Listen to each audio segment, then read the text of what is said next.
I excitedly took my son from the nurse's hands, my firstborn. Every customer at the smokehouse knew how long I'd waited for this day.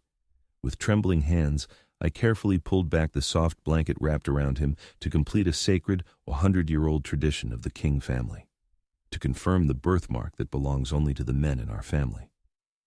My gaze fell upon the back of his tiny neck. The skin there was smooth, completely clear. In that instant, it felt like I heard the sound of my world collapsing. Immediately after, the nurse smiled and handed me a document. "Sir, congratulations. This is the child's birth certificate. Please sign here as the father. According to regulations, we need to file this within 24 hours. I saw the tense looks on my wife's and mother-in-law's faces, and in that moment, I understood that if I didn't act within those 24 hours, my life would be completely hijacked by a carefully planned lie. On a Friday night at 7 p.m., the King's Crown BBQ was buzzing with voices. This restaurant in Austin, Texas was one of the most popular sanctuaries of traditional barbecue in the area. The aroma of slow-smoked brisket filled every corner, and the laughter of customers echoed one after another. Lawrence King, the 45-year-old owner of the restaurant, stood in front of the massive smoker, expertly tending to his specialty. Sweat dripped from his time-weathered brow, but the smile on his face never faded. "Hey, Lawrence!" a regular shouted. "Heard you're about to be a dad. You ready to change diapers?" Lawrence laughed back. "Of course. I've been smoking brisket for 20 years. Changing diapers is nothing." The whole restaurant erupted in friendly laughter. Everyone knew that Lawrence and his wife, Rebecca, had been married for 5 years, always trying for a child. "Lawrence," another regular raised his glass, "when the little one is born, those hands of yours will have to learn how to change diapers. That's a lot harder than flipping brisket." "Let's make a bet," Lawrence said with a grin, raising an eyebrow. "I bet in 3 days I'll be an expert. If you don't believe me, you can place your bets." "I bet a full rack of ribs that you'll be a mess in the first week," a customer shouted. "I'll bet 2 bottles of top-shelf bourbon that Lawrence will be a great dad," another customer chimed in. The restaurant immediately filled with excitement, everyone starting to bet on Lawrence's fatherly skills. This warm and friendly atmosphere was precisely the hallmark of the King's Crown BBQ, and also the fruit of 15 years of Lawrence's hard work. From a humble food truck to one of the most famous restaurants in Austin, every step was steeped in his sweat and wisdom. "Look at our boss," an old man in the corner said to his companion. "From that food truck guy to the owner of this place, that's a hard worker." "Yeah," his companion nodded. "Not like those people who get rich by cheating. Lawrence earns his living with skill." Lawrence heard these comments and felt a bit of pride in his heart. He had indeed built everything with his own hands. 15 years ago, he only had a small trailer, selling homemade barbecue sandwiches. Through tireless effort and an insistence on quality, he gradually built a steady clientele, then opened a small shop until it became the King's Crown BBQ. That's life, Lawrence thought. Honest work always pays off. Just as he was immersed in these thoughts, the phone in his pocket suddenly started to vibrate. He wiped his hands and saw the call was from his mother-in-law, Victoria. He answered the phone, and his expression quickly changed from confusion to ecstasy. "Everyone," he announced loudly, the noise in the restaurant gradually quieting down. "My son is on his way. Rebecca is already at the hospital." The whole restaurant burst into deafening cheers. Customers raised their glasses to celebrate this restaurant owner who was about to become a father. Lawrence rushed to the back kitchen and pulled out a bottle of premium Pappy Van Winkle bourbon he had been saving for a long time, personally pouring a glass for each table of customers. "Everyone's bourbon is on me tonight," he announced, a smile as bright as the sun on his face. "Today is the most important day of my life." "To Lawrence and his little king," a regular shouted, raising his glass. "To the future of the King family," another customer added. The customers toasted in celebration, the applause and cheers unending. Lawrence gave a few brief instructions to Mo, the restaurant manager, and then ran towards the parking lot. "Take good care of these folks," he patted Mo's shoulder. "All the tabs tonight are on me." "Go, boss," Mo smiled. "Say hi to Rebecca for me." Lawrence's Ford F-150, though a bit old, was well maintained. On the passenger seat was a wooden rattle he had carved himself, with the King family symbol carefully engraved on it, 3 small stars in a line, symbolizing courage, honesty, and family honor. This was the first gift he had prepared for his son. He started the truck, his heart racing. This moment, he had waited for it for too long. During the 17-minute drive, countless images flashed through Lawrence's mind. After Rebecca got pregnant, she always complained that he smelled like smoke from the restaurant.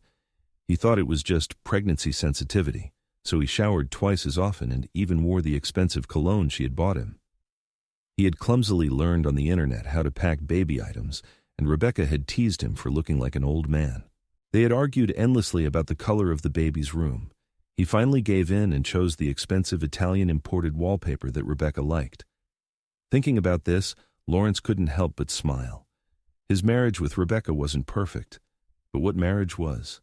The important thing was that they would soon have a son who would carry on the King family lineage. "It's all worth it," Lawrence muttered to himself. "All the hard work is worth it." When Lawrence arrived at St. Luke's Medical Center, his heart was pounding like a drum. He walked through the busy corridors and went straight to the maternity ward. The nurse on duty at the station recognized him. "Mr. King? Room 405, congratulations." Lawrence walked quickly to room 405, took a deep breath at the door, and then opened it. Rebecca was lying on the hospital bed, looking tired but content. Her long hair was spread out on the pillow, her face somewhat pale, but her eyes were exceptionally bright. Victoria stood by the bed, holding a small bundle in her arms. "Lawrence," Rebecca smiled, "come meet your son." Lawrence approached, and Victoria handed him the baby. His hands trembled slightly as he carefully took this tiny life. The baby was small, warm, completely wrapped in a white hospital blanket. "He's very healthy," Victoria said, her tone holding an imperceptible tension, 7 pounds and 3 ounces. Lawrence nodded, his eyes never leaving the baby's face for a moment. The baby was sleeping peacefully, his little fists clenched as if he were fighting against this world. This image brought an indescribable emotion to Lawrence's heart. Then, he gently turned the baby over and slightly pulled back the blanket at the nape of his neck. This was a tradition passed down through generations in the King family, to confirm if the newborn had the family mark, that special mark called the King's crown. It was said that since his great-grandfather's time, every male child born into the King family had 3 small dots in a line on the back of his neck, like stars. Lawrence himself had it, as did his father, grandfather, and uncles. This was not just a birthmark, but a symbol of identity, a continuation of the lineage. However, when Lawrence's gaze fell on the baby's smooth neck, his smile froze instantly. There was no birthmark there, the skin smooth as silk, completely without a trace of the 3 stars. Lawrence's pupils dilated slightly, the color draining from his face. He even instinctively touched that smooth patch of skin with his finger. The cool sensation that reached his fingertip woke him up completely. In that instant, many fragments flashed through his mind. Rebecca's aversion to the restaurant smell on him, her increasingly frequent gym classes, those jewels and cosmetics of unknown origin, her always locked phone, and those unexplained overtime hours. "What's wrong, Lawrence?" Rebecca's voice interrupted his thoughts, her tone tinged with unease. Lawrence looked up and saw Rebecca and Victoria exchange a glance. It was a look of complicity, of unspoken tension. This look, more than any words, confirmed his suspicions. Just as his thoughts were in turmoil, a nurse walked in with a document in her hands. "Sir, congratulations," the nurse smiled. "This is the child's birth certificate. Please sign here as the father. According to regulations, we must file it within 24 hours. Lawrence stared at that paper, his heart cold. He understood that this was not an accident, but a carefully planned trap. If he signed this birth certificate, he would legally be considered the father of this child, even if later DNA evidence proved otherwise. His brain worked quickly, calculating his next move. He needed time, he needed evidence, he needed a perfect plan. But first, he needed to get out of there. He needed to think. Victoria saw the change in Lawrence's expression and immediately stepped in to mediate. "Look at you. You turned pale with excitement. Come on, don't just stand there. The nurse is still waiting." Lawrence didn't respond immediately. His breathing started to become rapid, his vision intermittently darkening. He released the baby, handed him back to Victoria, then leaned against the wall with his hand, his body swaying slightly. "Lawrence," Rebecca's voice had a hint of panic. "What's wrong with you?" I don't feel very well." Lawrence's voice trembled, one hand pressed against his chest. "My heart is beating too fast." "Oh my God, what's wrong?" Victoria immediately came over to support him. "Your face looks terrible." "Maybe it was too much excitement today," Rebecca added, but the tension in her eyes was more obvious. "You never pay attention to rest." Lawrence's hand began to tremble violently. He staggered towards the chair next to the hospital bed. Halfway there, his hand shook sharply, knocking over a glass of water on the nightstand. The sound of the glass falling to the floor attracted more nurses. "I think he needs to see a doctor," one nurse said. "It could be a heart problem." "The birth certificate, tomorrow. I'll come sign it tomorrow," Lawrence said between gasps, cold sweat on his forehead. "Now, I need to rest." "Let's take him to get checked out first," another nurse suggested. "It could be a blood pressure issue." Victoria looked at Rebecca, then nodded. "At this age, that's how it is. Don't get too excited. You can come sign it tomorrow, too." With the help of the nurses, Lawrence was escorted out of the room. He deliberately walked unsteadily, breathing heavily, his performance comparable to that of a professional actor. But in the corner of the hallway, when he was sure Rebecca and Victoria couldn't see him, his expression suddenly changed. That weakness and panic vanished without a trace in an instant, replaced by calm and determination. His eyes became sharp as an eagle's, the corners of his mouth curving slightly into a cold smile. "I don't need a doctor," he told the nurse, his voice regaining its stability. "I just need some time." The nurse was somewhat confused, but respected his decision. Lawrence walked quickly to the elevator, completely without the sense of weakness from before. After the elevator doors closed, Lawrence looked at himself in the mirror's reflection, face pale, but eyes sharp as a wolf's. He took out his phone and sent a text message to Mo, the restaurant manager. "All customer tabs tonight are free. Put them on my account. Also, help me find out the name of the most famous male trainer at Vitality Fitness on the west side of town. I need to handle some family matters." After sending the message, Lawrence took a deep breath, calming himself. He needed to think coldly. He couldn't let anger blind him. He already had initial suspicions, but he needed evidence. He needed a foolproof plan. When he left the hospital, the night wind blew on his face, bringing a touch of clarity. Lawrence took a deep breath, then walked quickly to the parking lot. He didn't need to explode. He didn't need to confront at the moment. What he needed now was evidence and strategy. He already understood that his hunt had just begun. On the way home, Lawrence's thoughts were exceptionally clear. That baby without a birthmark, that birth certificate waiting for a signature, everything revealed an undeniable truth to him. He had been betrayed, and this betrayal was not a momentary impulse, but something carefully planned for a long time. Looking back, all the signs were there. Rebecca's abnormal behavior in recent months, her complaint about the restaurant smell on him, those expensive jewels that appeared suddenly, her always locked phone, those unexplained overtime hours in gym classes. All of this, seen now, were such obvious warnings, and he had chosen to ignore them, had chosen to believe. "I'm really an idiot," Lawrence muttered to himself, hitting the steering wheel hard. "I'm really a damn idiot." He remembered half a year ago when Rebecca started signing up for gym classes. At the time, she said it was to maintain her figure. After all, she was already 35. Lawrence not only didn't suspect, but also paid for the expensive personal trainer fees. 3 times a week, 2 hours each time, she always left carefully dressed, but when she returned, she didn't look very tired from exercise. There were also those unexplained gifts, a diamond necklace, a designer watch, a pair of handmade Italian high-heeled shoes. Every time Lawrence asked, Rebecca always said they were on sale or redeemed with points. At the time, he just smiled, feeling proud of his wife's smart savings. Now, thinking about it, it was all so ridiculous. Vitality Fitness, Lawrence smiled coldly. It seems that's their meeting spot. Arriving home, Lawrence didn't turn on the lights but stood in the dark for a moment, letting his eyes adjust to the dim light. Then, he began to search systematically. His movements were gentle, like an experienced hunter, not wanting to startle the prey.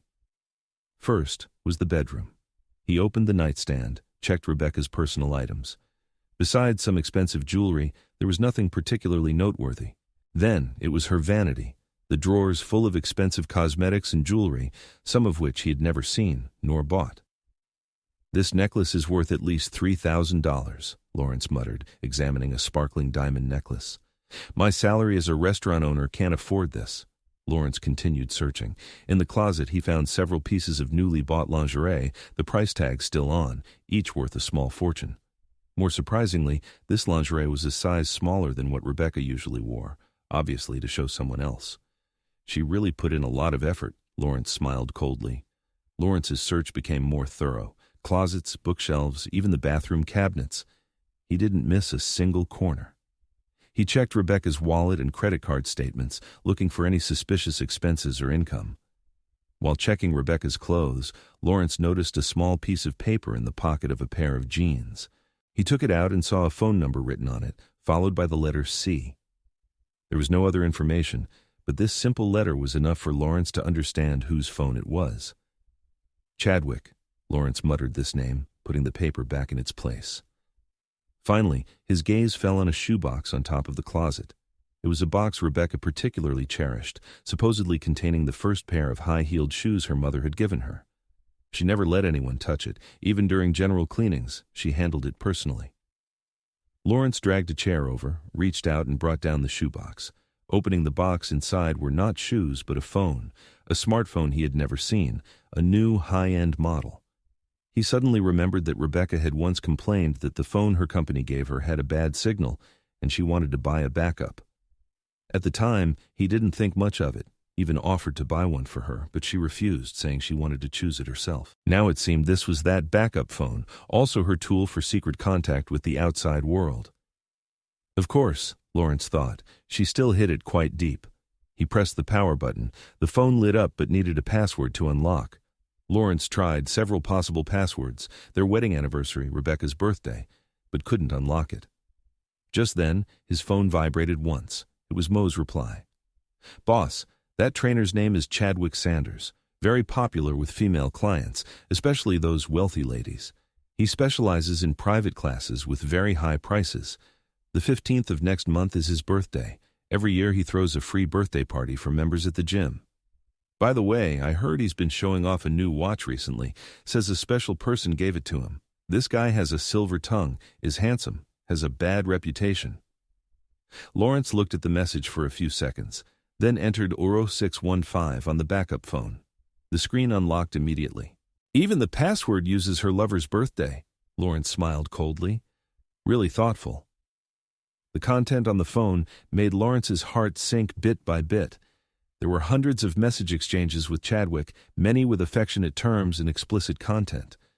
There were also dozens of photos. Some were selfies of Chadwick alone. Others were intimate photos of him and Rebecca together, the time span starting from a year ago. A year ago.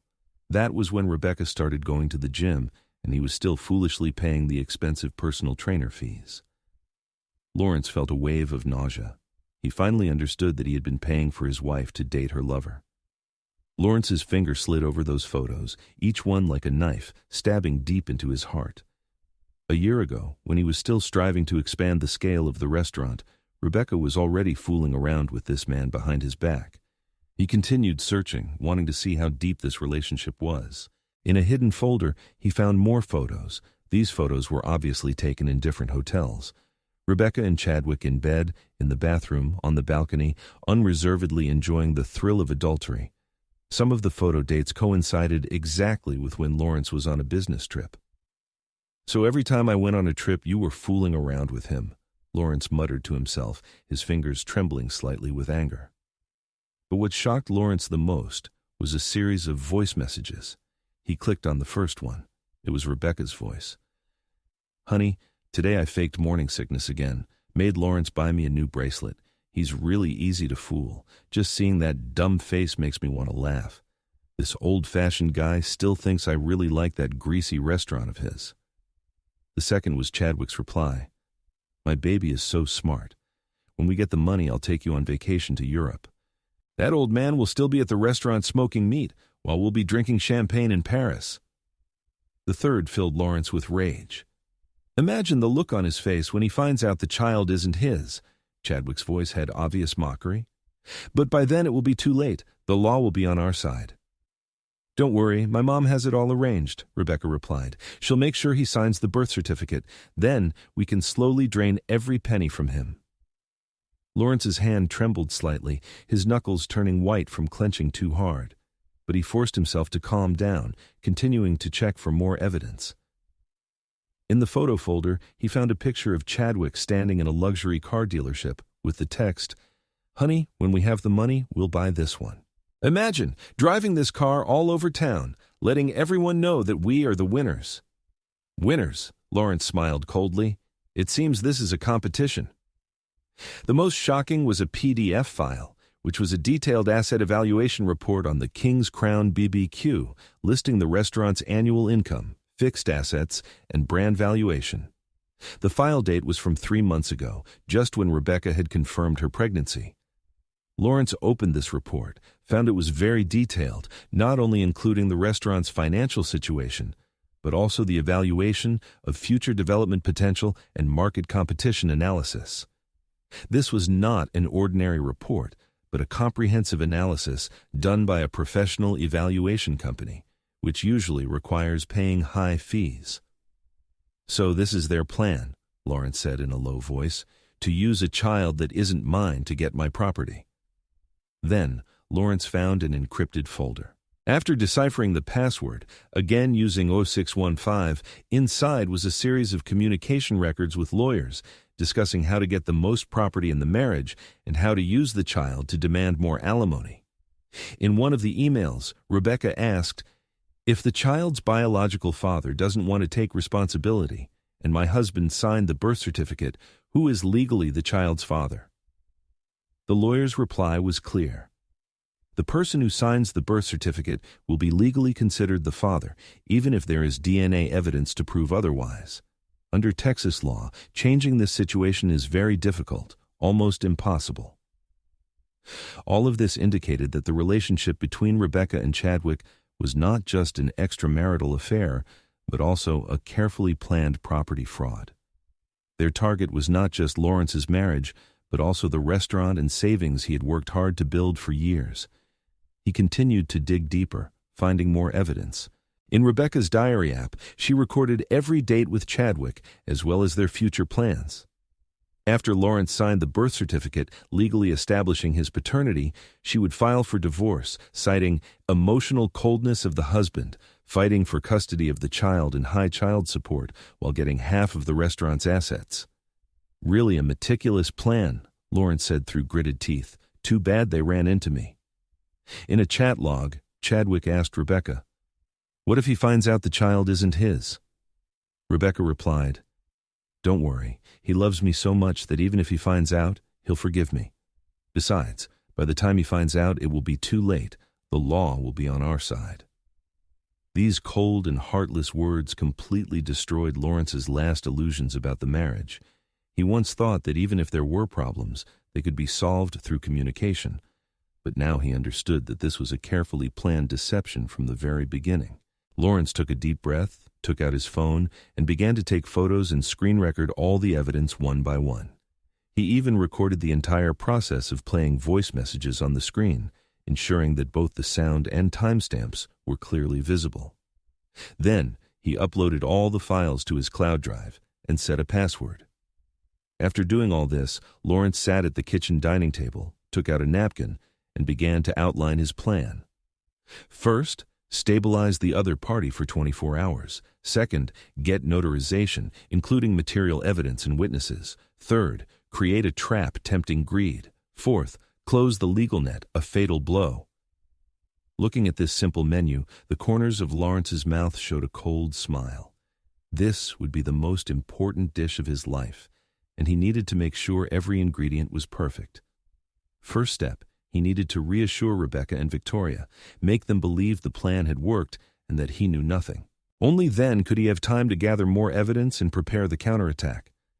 Second step, he needed the help of a notary or lawyer to ensure all evidence had legal validity.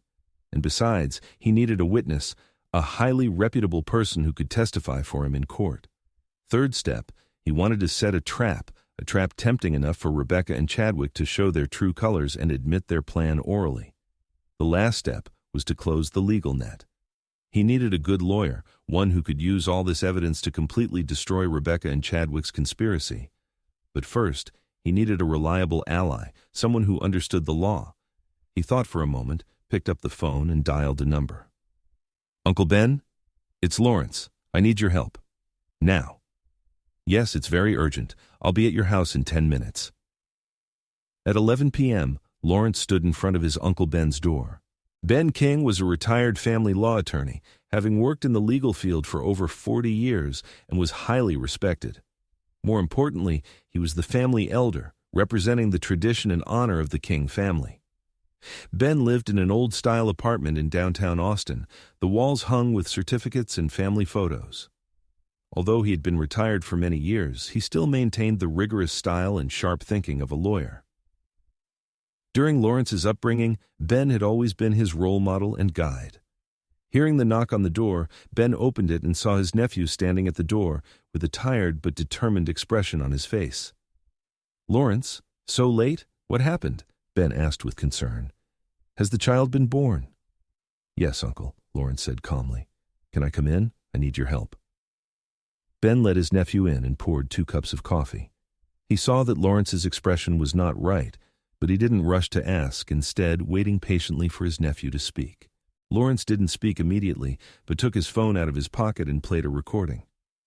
It was the conversation between Rebecca and Chadwick, especially that sentence, "That old man will still be at the restaurant smoking meat." After the recording finished, Ben's face changed from red to green. He slammed the table hard, the coffee cup jumping. "What does this mean?" Ben's voice trembled with anger. "That child is not mine," Lawrence said calmly. "He doesn't have the king's crown, period." "Are you sure?" Ben asked. "Sometimes the birthmark doesn't appear immediately." "I'm sure," Lawrence said firmly, "but that's not the most serious part."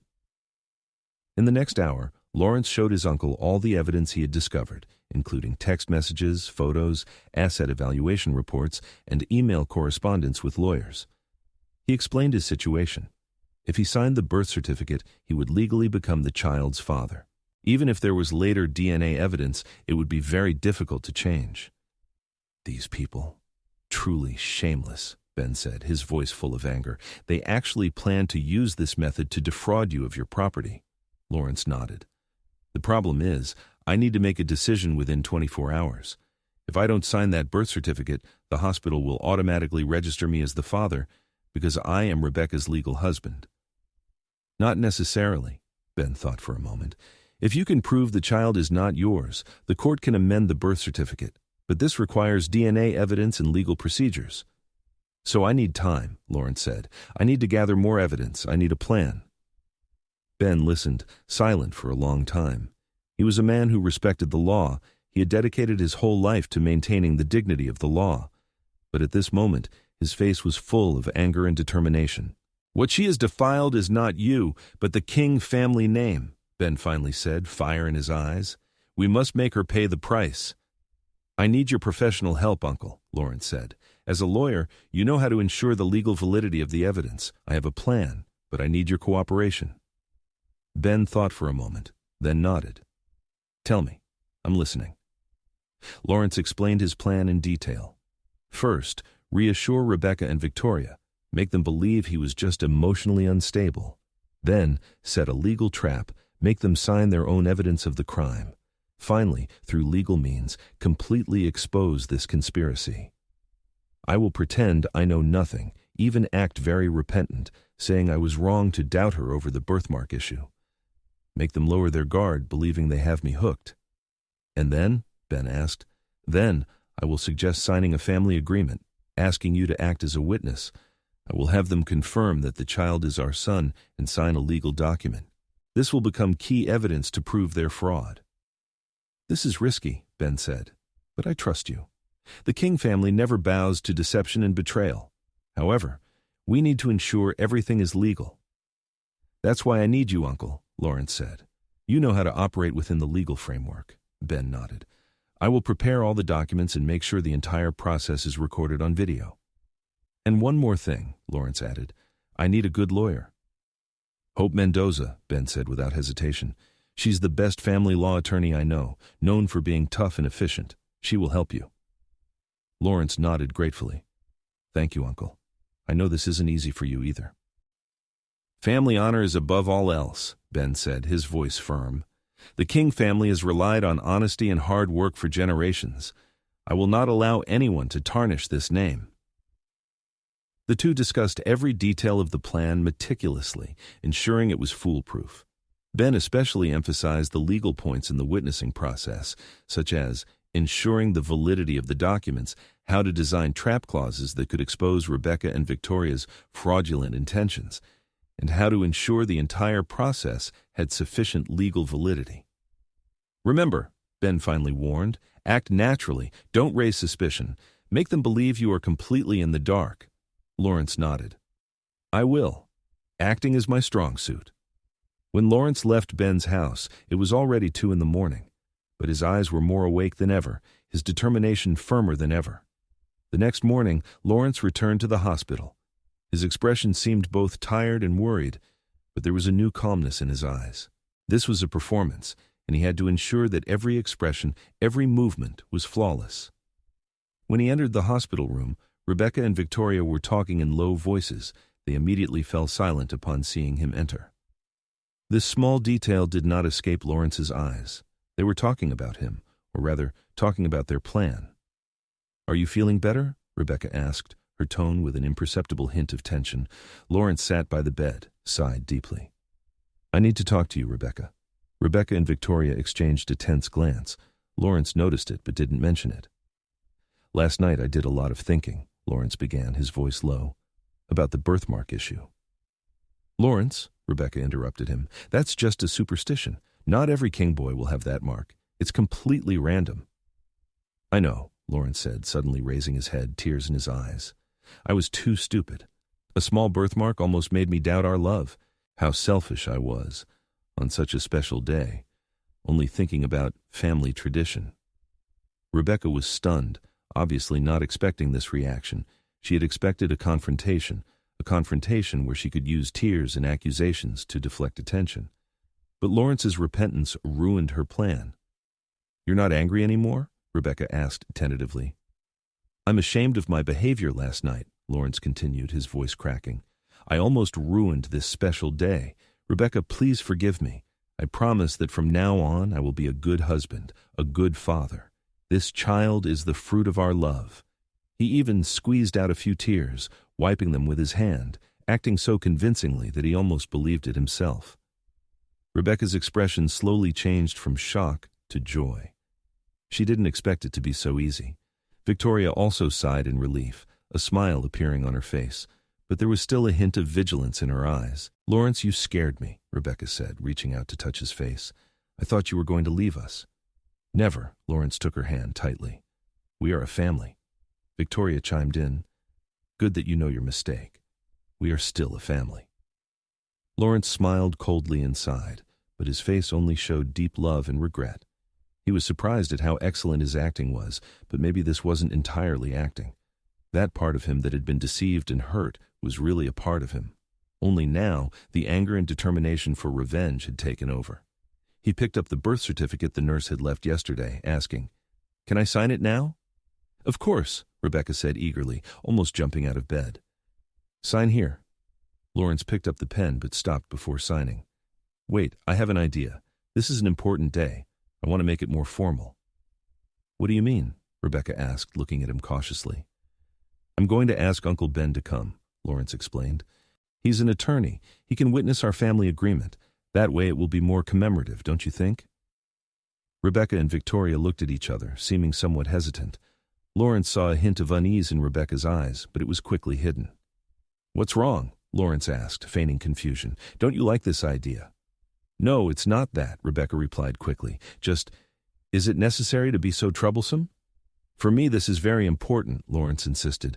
Uncle is already on his way. He'll bring the legal documents. This is our family's tradition. Rebecca couldn't object to the reason of family tradition. She could only reluctantly agree. All right, Rebecca finally said, if it's very important to you. Lawrence nodded, smiling. Thank you for understanding. This is really very important to me. About an hour later, Ben arrived at the hospital carrying a briefcase. He looked serious and professional, completely like an experienced lawyer. Congratulations, Ben said, his voice gentle but his eyes sharp. The family has a new member. This is something worth celebrating.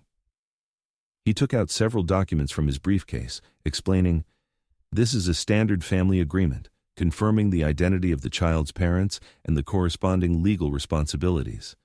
As a legal professional, I need to ensure everything complies with legal procedures." Ben also took out a small video camera, put it on the table. According to new legal regulations, we need to record the entire process. This can ensure there are no doubts or disputes. Rebecca seemed a bit uneasy, her gaze shifting between the camera and the documents, but Lawrence reassured her by patting her hand. "Don't be nervous, dear. This is just a formality." Ben turned on the camera, adjusted the angle, making sure to capture everyone in the room. Then, he opened the document and began to read the content. The document confirmed Lawrence and Rebecca as the child's parents, accepting the corresponding legal responsibilities and obligations. When he got to "both parents confirm that the above statements are true and accurate," Ben paused and looked up at Rebecca. "Rebecca, are you sure you fully understand the legal validity of this document?" Ben asked seriously. "Once signed, if there is any falsehood, you will be responsible for the crime of perjury." Rebecca bit her lip, looked at Lawrence, then nodded. "I understand."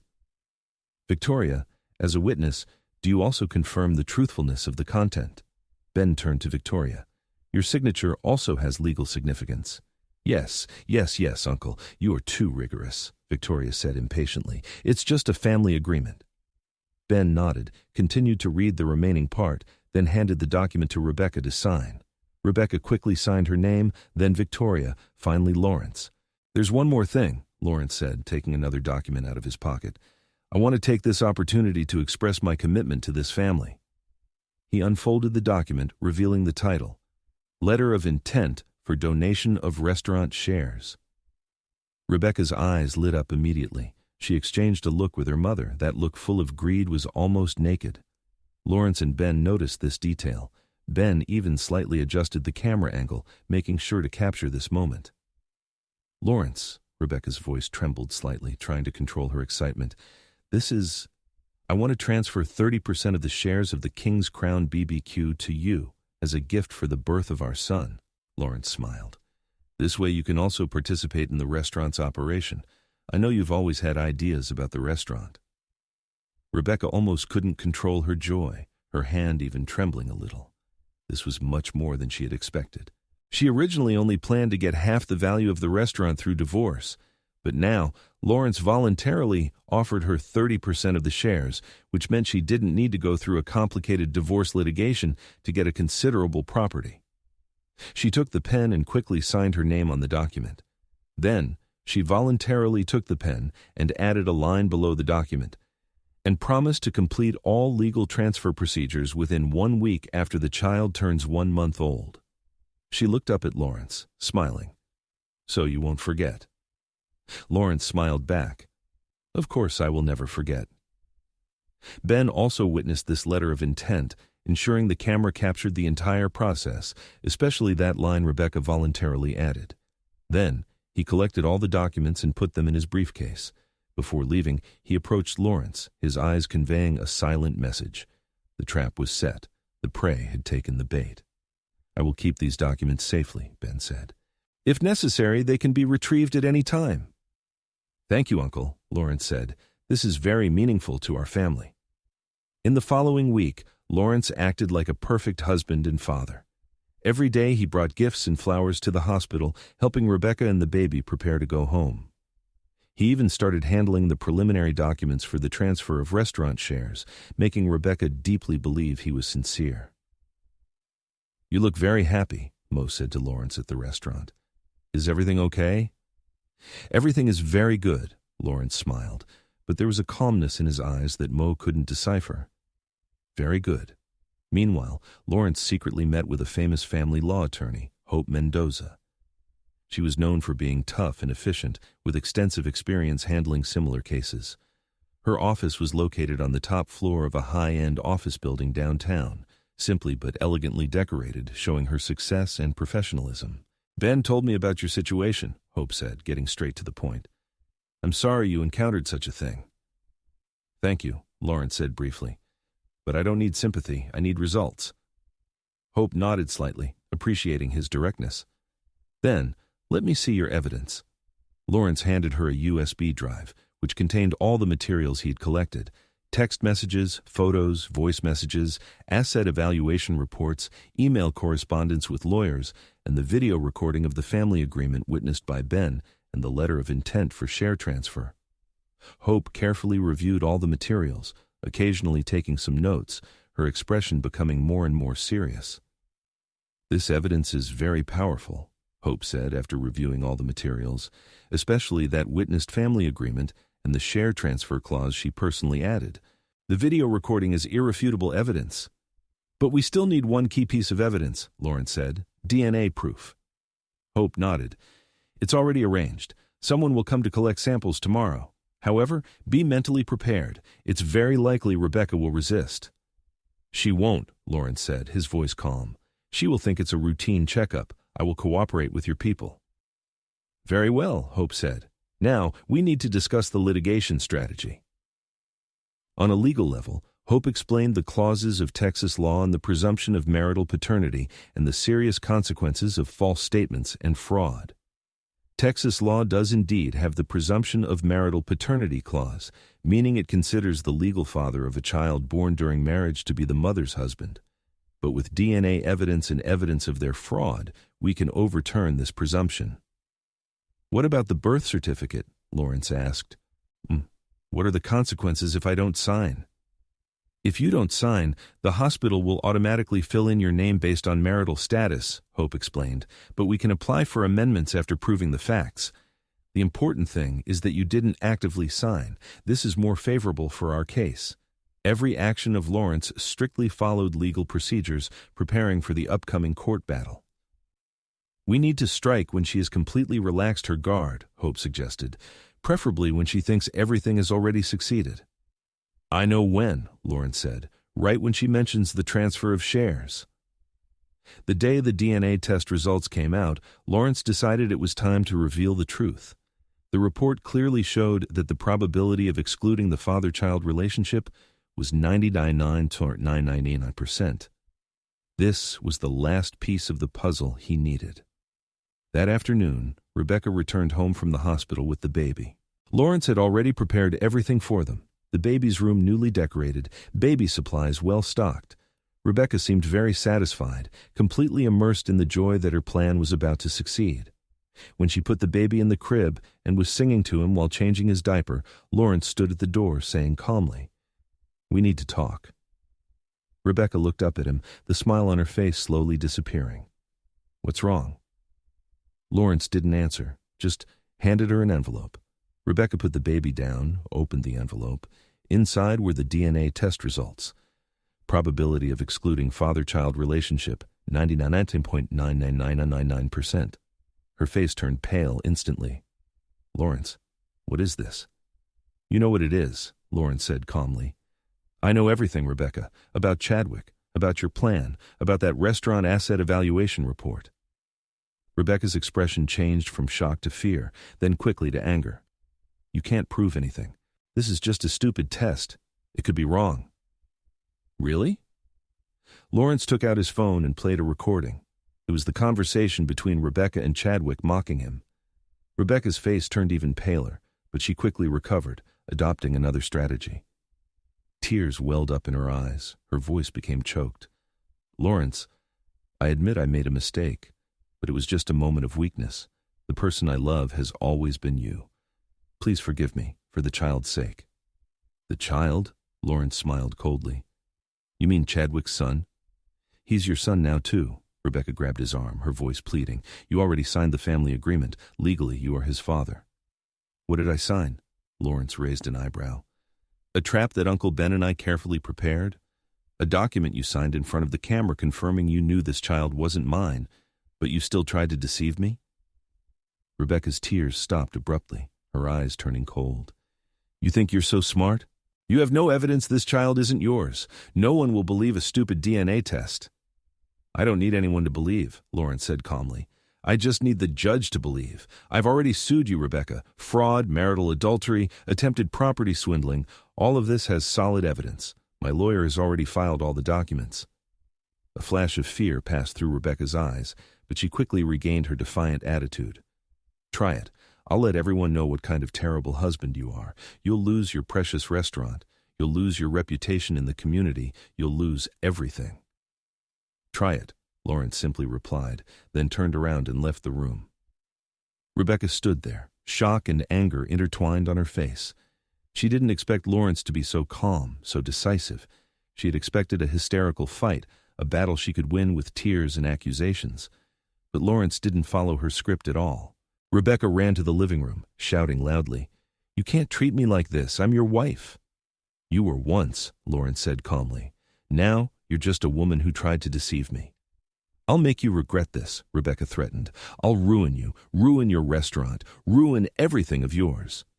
Do whatever you want, Lawrence said, but remember, I have evidence and you only have lies. In the following days, Rebecca began her counterattack. She posted on social media, claiming Lawrence was a controlling, heartless husband who abandoned his wife and newborn. She even went to the restaurant personally, made a scene in front of the customers, crying and accusing Lawrence of cruelty. Look at this man, she shouted to the restaurant customers holding the baby in her arms. He abandoned his wife and newborn son. He's a coward, a heartless monster. He'd rather believe in a so-called DNA test than accept his own child, the customers murmured, some starting to look at Lawrence with condemning eyes. But Lawrence remained calm, standing at the kitchen door, watching all this quietly. Please calm down, ma'am, Mo came over to dissuade. This is a restaurant. Please respect the other customers. Respect? Rebecca laughed. Does he deserve respect? A man who abandons his wife and child? Lawrence didn't respond, just nodded to Mo. Mo understood and called the police station. When the police arrived, Rebecca immediately changed her attitude, crying that she was a poor woman who was a victim of domestic violence. He hit me. He threatened me and the child. He said he would kick us out of the house. The police took a report, but also noted that Rebecca had no marks of injury on her body and that her accusations were inconsistent. This record of a false police report would also become important evidence in court. Meanwhile, Hope accelerated the legal preparation. She compiled all the evidence, including the text messages and photos on the phone, voice messages, asset evaluation reports, DNA test results, the witnessed family agreement, and Rebecca's defamatory posts on social media and the false police report. Our case is very strong, Hope told Lawrence, but be prepared. It's very likely Rebecca will play the emotional card, trying to win sympathy from the court. I'm not worried, Lawrence replied. The truth will speak. There's one more thing, Hope added. We need to find Chadwick. He is the child's biological father. He should take responsibility. He's already fled, Lawrence said. Customers at the restaurant told me Chadwick quit his job at the gym, supposedly went to work in Miami. Evading responsibility. Hope shook her head. Typical. But it doesn't matter. We have his DNA. The court can compel him to accept the paternity test and assume child support responsibility. The day of the hearing, Lawrence wore a navy blue suit, his expression calm and firm. His Uncle Ben and several restaurant employees came to the court to support him. Meanwhile, Rebecca appeared with her mother Victoria and a young lawyer named Franklin who looked confident. Judge Oliver Roberts was a veteran judge in his 50s, known for being fair and strict. When he entered the courtroom, the entire room immediately fell silent. Rebecca's lawyer, Franklin, began first with his statement. He described a young woman blinded by love, a new mother suffering from postpartum depression, a poor woman abandoned by a controlling husband. My client admits she made a mistake, Franklin said, his voice full of emotion, but this mistake should not destroy a family. Mr. Lawrence King should face this difficulty with tolerance and understanding, not use legal weapons to attack a vulnerable new mother. Furthermore, Franklin continued, Mr. King's obsession with family birthmarks has reached the point of irrationality. He refuses to accept his own son simply because the child does not have a superstitious mark. This behavior is irresponsible and causes serious harm to the family." Rebecca cried softly on the side, looking pitiful. Her performance was almost perfect. Tears occasionally fell. A handkerchief covered her face. She occasionally raised her red and swollen eyes, looking pleadingly at the judge.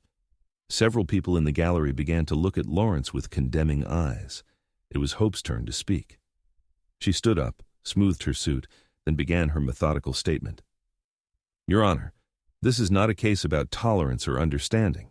This is a case about fraud, betrayal, and a carefully planned property swindle." She took out the first piece of evidence, the DNA test report. "This report clearly indicates that Mr. Lawrence King has no blood relationship with this child, and Mr. King did not become suspicious after the child's birth, but discovered the problem immediately because the male children of the King family have a special birthmark, but this child does not have it." "Birthmarks cannot be evidence," Franklin interrupted. "This is just superstition." "DNA tests are science, not superstition," Hope replied calmly, "and this is just the first link in our chain of evidence." Hope then showed the text messages and photos from Rebecca's phone, as well as the photo Chadwick sent her standing in front of the luxury car. "This is not an impulsive mistake, Your Honor. This is a carefully planned conspiracy, intended to make Mr. King raise another man's child without knowing and obtain Mr. King's property through this child." The gallery began to murmur. Some people changed their expression from condemnation to shock. Hope continued to present evidence, including the restaurant asset evaluation report. This report was prepared 3 months ago, long before the child's birth. It lists in detail all the asset values of the restaurant, the King's Crown BBQ.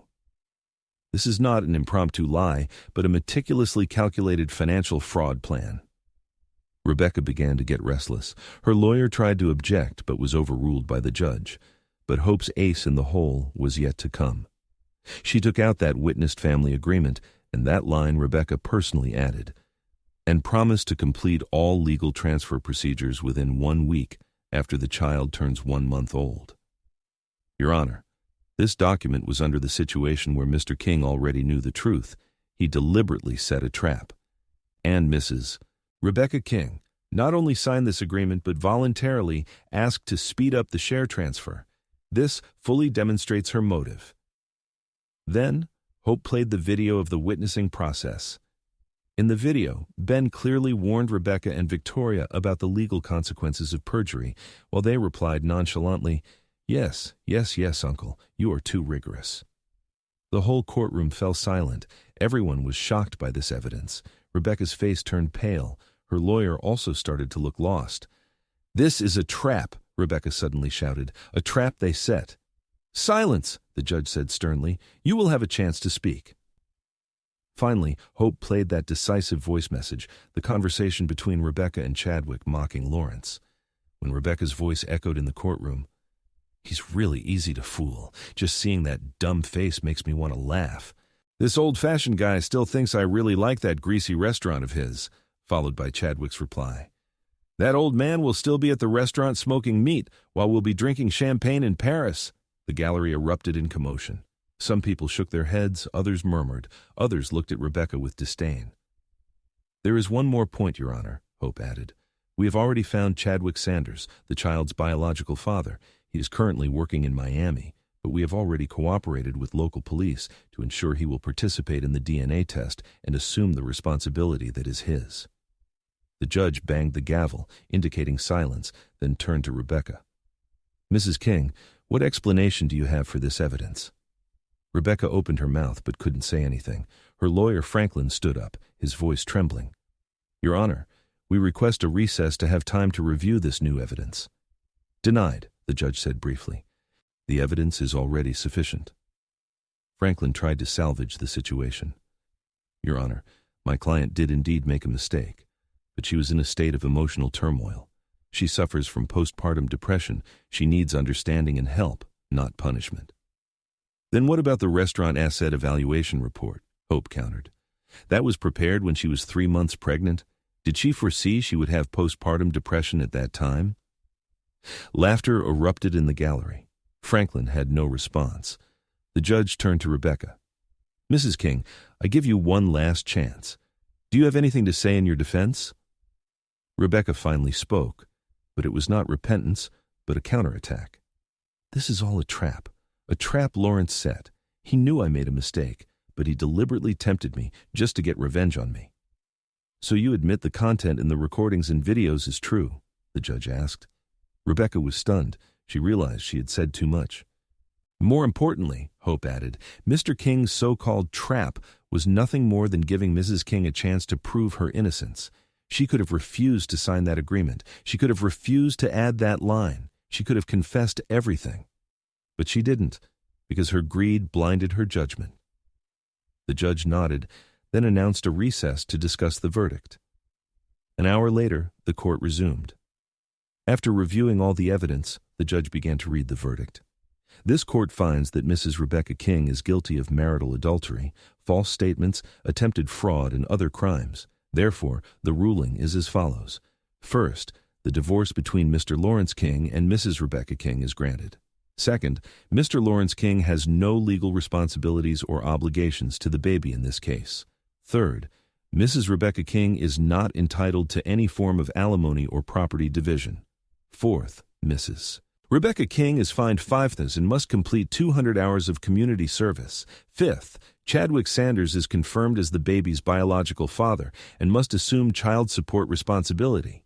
Sixth, Victoria as an accomplice is fined $2,000. The judge finally added, the law protects marriage, but it will never protect conspiracies based on fraud and greed. Mr. Lawrence King's actions are a textbook example of how to defend one's own rights. Rebecca slumped in her chair, completely collapsed.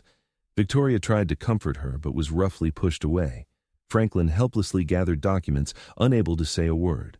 Lawrence stood in his place, his expression calm, but his heart had a complex feeling, both relief and a touch of bitterness. He had won this case, but he had lost what he thought was a happy marriage. However, at least he had saved his dignity and property. He didn't have to take responsibility for another man's child. Meanwhile, Hope calmly collected her documents, nodded to Lawrence, indicating satisfaction. It's over, Hope said. You won. Lawrence shook his head. I didn't win. Justice won. When he walked out of the courtroom, the sunlight shone on his face, bringing a warmth he hadn't felt in a long time. Lawrence took a deep breath, then walked quickly to the parking lot. Several restaurant employees were waiting for him at the door. They gave their boss a hug. The restaurant has a special event tonight, Mo said. The customers are waiting for you to come back. They say they want to celebrate the victory of justice. Lawrence nodded, smiling. Tell them I'll be right back. He turned to Hope. Thank you. Without you, I couldn't have won. This is your own victory, Hope replied. You stayed calm, collected evidence, didn't do anything impulsive. This is rare. I learned a lesson, Lawrence said. Sometimes the best revenge is not an explosion, but wisdom. That night, the King's Crown BBQ was more lively than usual. Customers not only came to enjoy the food, but also to support this restaurant owner they respected. Lawrence stood in front of the smoker, tending to the brisket as usual, but there was more firmness and wisdom in his eyes.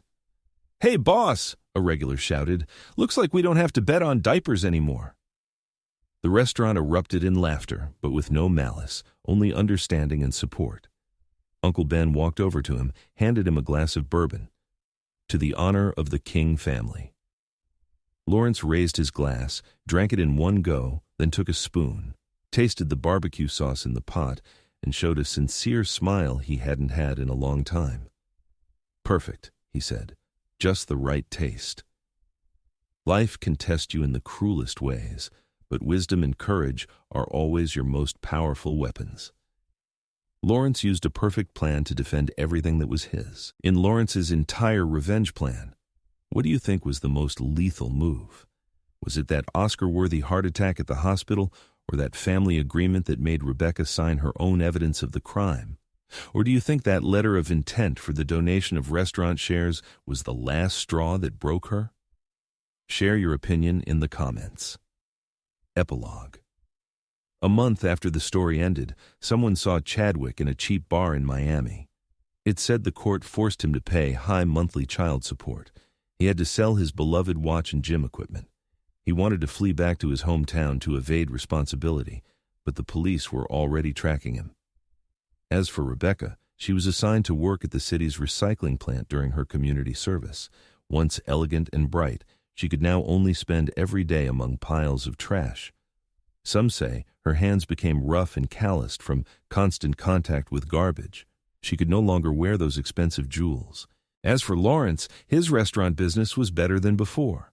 People not only came for his food, but also for his story, a story about betrayal, wisdom, and justice. Whenever someone asked about that special birthmark, Lawrence would just smile and say, "That's not just a mark, it's the guardian of the King family." A year later, Lawrence met a woman named Sarah. She was an elementary school teacher, kind, honest, and hardworking.